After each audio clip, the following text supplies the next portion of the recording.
I was 21 when it happened, old enough to live alone, old enough to know fear, but not old enough to realize how deeply betrayal can cut. It was 4:30 a.m. when the knocking started, sharp, shaky, desperate. At first, I thought I was dreaming. The sound bled into my half-sleep like broken echoes, pulling me from warmth into a chilling, unfamiliar silence. Then came another knock. And another. Fast. Weak. Terrified.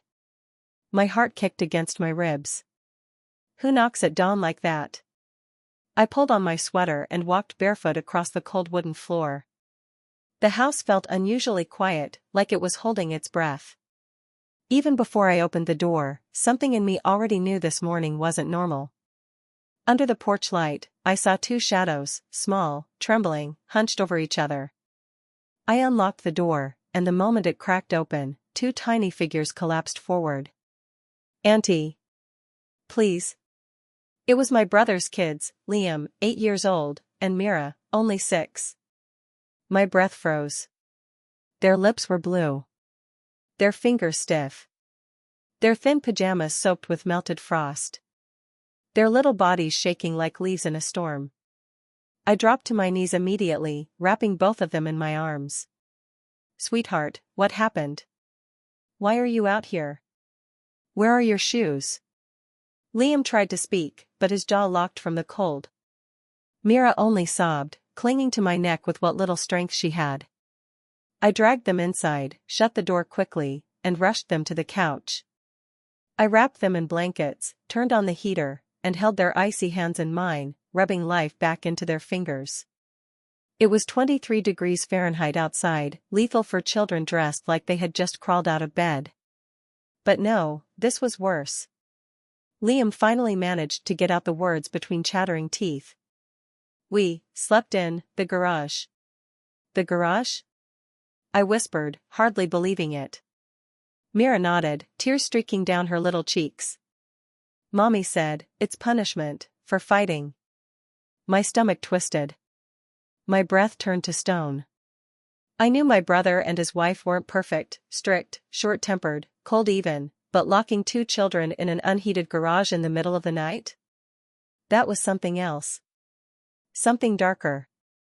"How did you get here?" I asked softly. Liam pointed toward the woods behind my house.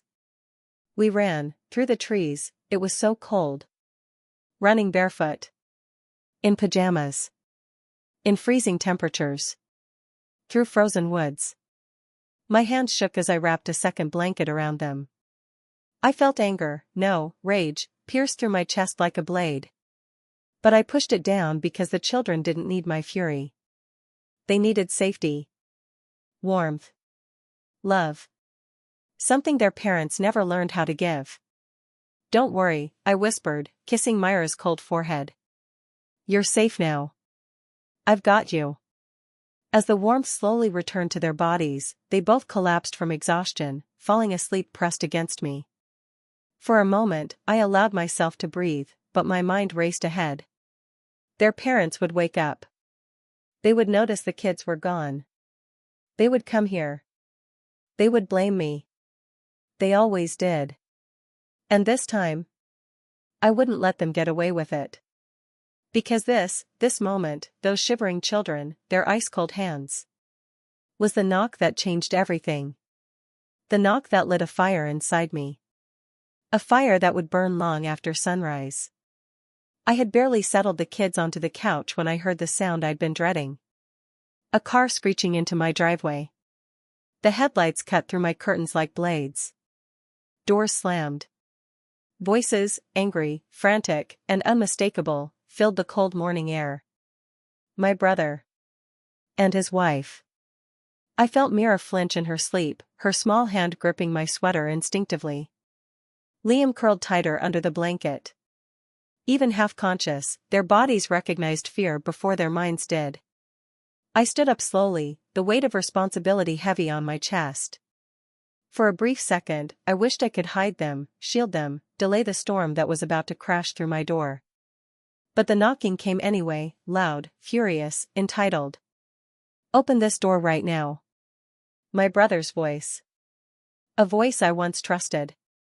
I opened it just enough to step outside, closing it behind me so the cold air wouldn't hit the children again.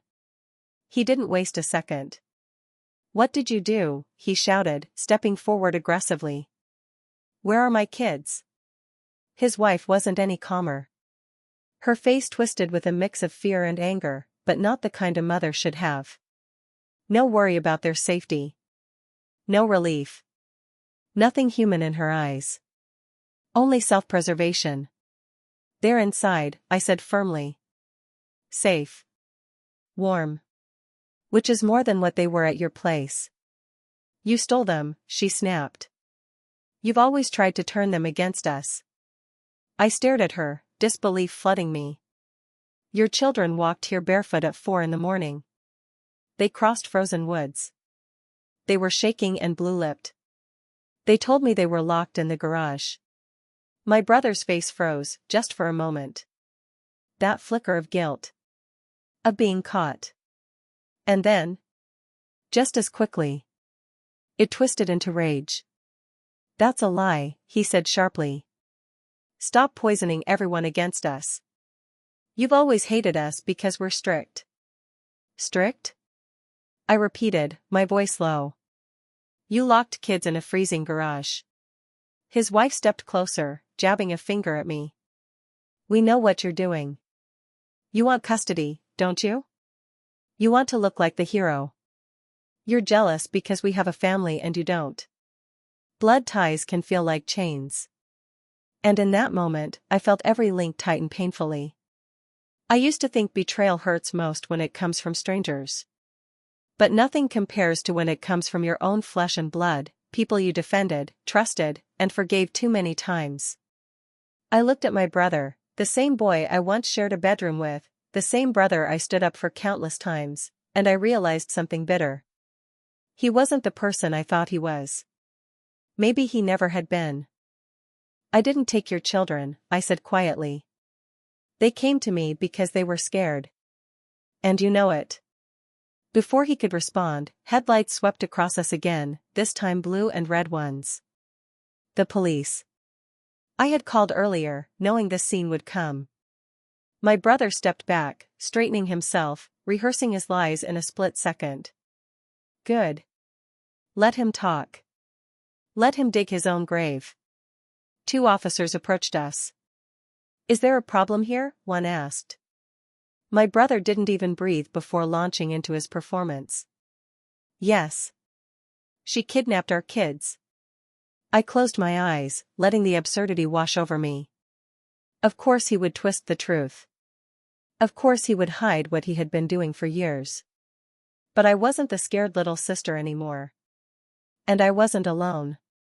Inside the house were 2 small reasons to fight, and the truth was finally on my side.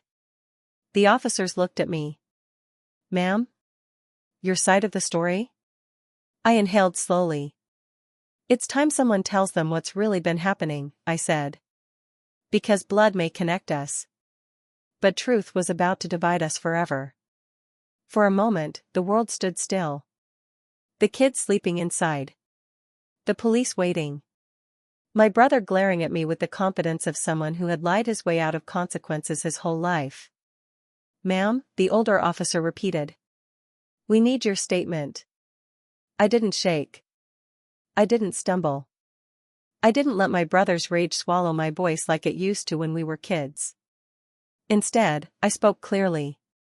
"Officer, I didn't kidnap anyone. Liam and Mira came to me at 4:30 a.m. They were freezing, blue lips, shaking uncontrollably. They said they were locked in their garage overnight, as punishment." My brother scoffed loudly. "That's ridiculous. She's making this all up. My kids wouldn't say that." But I didn't look at him, I kept my eyes on the police. And this isn't the first time. The wife's eyes widened. Not with guilt. With fear. Because she knew what was coming next. I walked back into the house, leaving the door open for the officers to follow, and grabbed a small folder from the top drawer of my desk. A folder I prayed I'd never need. A folder I created months ago because Liam had shown me a bruise on his back. A folder of every red flag I had collected, knowing the day would come when someone would need to see it. When I returned outside, my brother's face had drained of color. What is that?" he demanded. "Evidence," I said simply. I handed the folder to the officers. Inside were photos of bruises on Liam's arms and Myra's legs. Screenshots of text messages my sister-in-law sent bragging about teaching them to behave. A voice recording I had saved when I visited months ago, my brother yelling, "If they want warmth, they can earn it. The garage will teach them." A short video clip from my phone where Mira whispered to me, "Daddy puts us there when Mommy is mad." The officers flipped through the pages slowly, their expressions darkening with each one. My brother lunged forward. "That's illegal. She can't record us without permission." The officer raised a hand. "Sir, step back. Now." His wife started crying, not the sad kind, but the I'm caught kind. "You're trying to ruin us," she screamed. "You planned this. You're obsessed with our family." I felt something strange then. A calmness spreading through me. The calmness people feel when truth finally replaces fear. "No," I said softly. "I tried to save your kids quietly. But you left me no choice." The officer cleared his throat. "We need to check on the children." I opened the door. Liam and Mira were awake now, wrapped in blankets, their little faces pale but calm. When they saw the police, their eyes filled with fear. But then they saw me. And their tiny hands reached for mine. "It's okay," I whispered to them. "You can tell the truth." The younger officer knelt down gently. "Kids, can you tell me what happened tonight?" There was a long silence. Liam looked at his sister, then at me, then back at the officer. And in the smallest voice, he said, "Daddy locked us in the garage again." The words broke the quiet like glass shattering. My brother stepped forward, but the officer blocked him. "Sir, step back. You're not to approach them." His wife screamed and tried to blame me again, but no one listened. Not anymore. Because the truth they tried to shove into the dark, was finally standing in the cold morning air for everyone to see. The officers exchanged a look. Then they turned to me. "We'll be taking the children into protective custody for now. And we'll need you to come down to the station to give a full statement." My brother's voice cracked. "You can't do this. They're my kids." But the officers ignored him. And for the first time in years, I felt something warm blossom in my chest. Justice. Real, undeniable justice. And it was only the beginning. The sun was rising by the time everything was set in motion. A pale, soft light that touched the snow outside but still couldn't melt the cold that had settled inside my brother's world. The officers escorted the children to their car gently, wrapping them in warm blankets.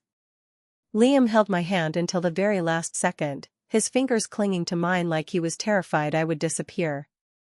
"Auntie, will we come back?" he whispered. His voice cracked something deep inside me. I kneeled in front of him and cupped his freezing cheeks.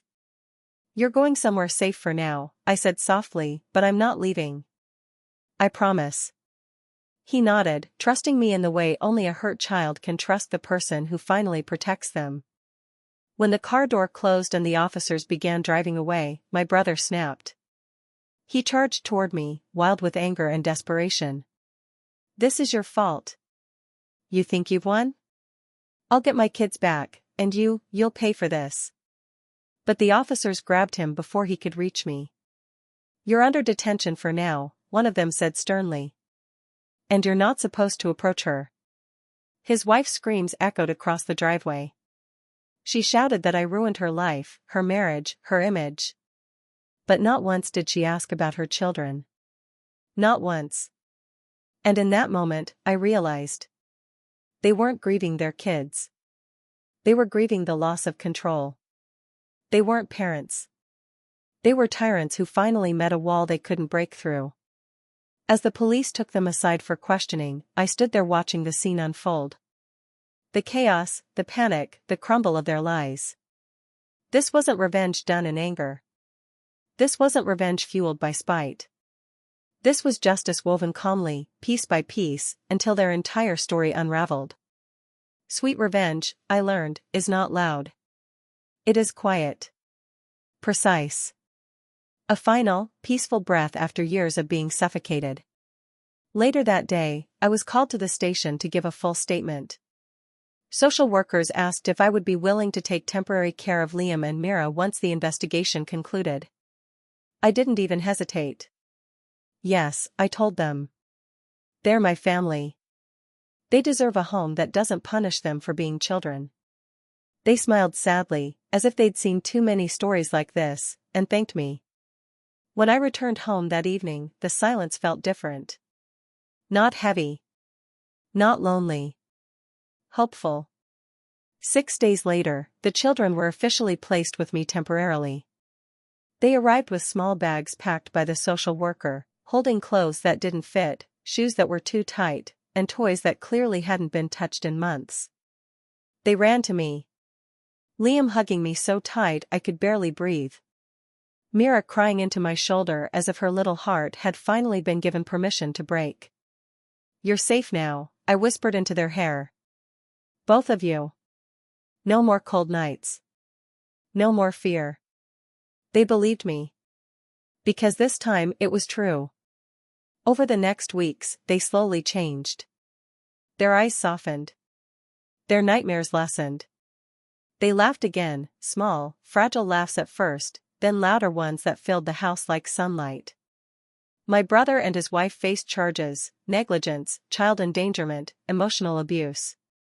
They lost custody. They lost their reputation. They lost the control they held like a weapon. I visited them once at the courthouse, not out of pity, but for closure. My brother glared at me through the glass. "You destroyed my family," he spat. "No," I said calmly. "You destroyed it. I just stopped you from destroying your children with it." For once, he had no answer. That was the moment I felt it fully. The weight of the past finally lifting off my shoulders. I walked out of that courthouse knowing something simple but powerful. Sweet revenge isn't about hurting someone back. It's about making sure they can't hurt anyone anymore. And with Liam and Myra's hands in mine, their trust, their safety, their healing, I finally stepped into a new beginning. A beginning where I wasn't the scared younger sister anymore. I was their protector. Their home. Their future. And this time, nothing and no one could take that away.